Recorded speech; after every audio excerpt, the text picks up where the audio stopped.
These are the front seat covers for the Triumph TR5 and TR250 range. These have been done in vinyl ambler.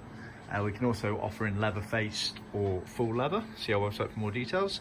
What you get in the kit is you get a pair of cushions, which are these the bit your bum goes on, all fully sewn. As you can see, it's got the genuine tuck and roll pleats going into the foam there. It's also got the embossed diamond pattern there with the pinprick in the middle of them.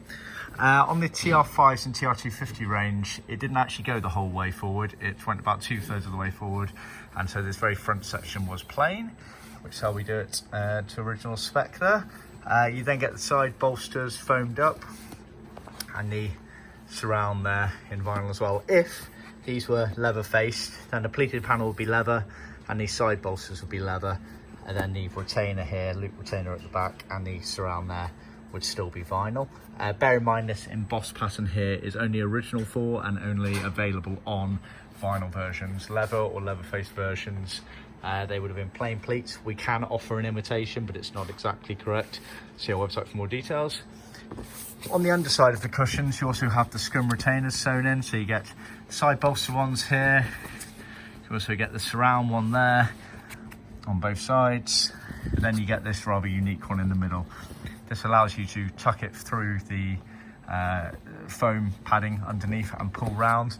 So in essence, when they're trimmed, it creates a semi-bucket element. There's a distinct definition of it getting pulled down and up and to the sides as well. This is all manipulated by these scrims here. Then onto the backrests, a pair of them again.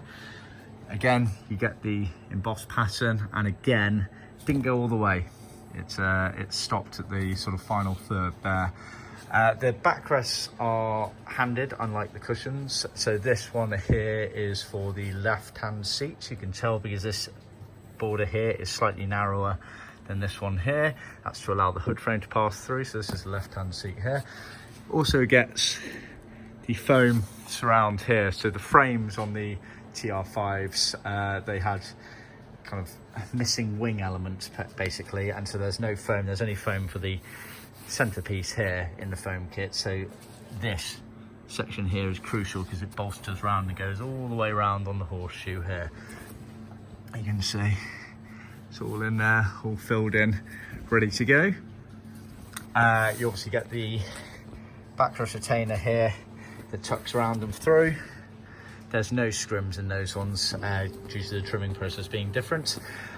So this is a vinyl seat, so everything's in vinyl. For a leather faced seat, this horseshoe would be leather, pleated panels here would be leather, everything else would be vinyl. So as you can see, very nicely made. See our website for more details.